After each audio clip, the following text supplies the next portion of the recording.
Leaving home was harder than I thought. I expected the journey would fill me with a sort of pride, a sense of accomplishment. But whatever it was that carried me away from home soon fled, replaced by questions, and no small amount of doubt. Had I been too hasty? Had I made a mistake? The others in the village, they thought this was something I wanted, something I chose to do. But it never felt that way to me. No, it was not a choice. It was an obligation.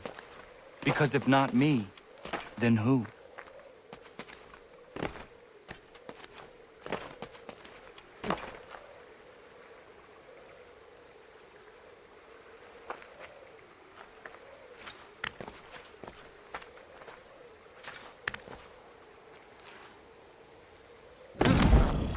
Have you been down to the warehouse?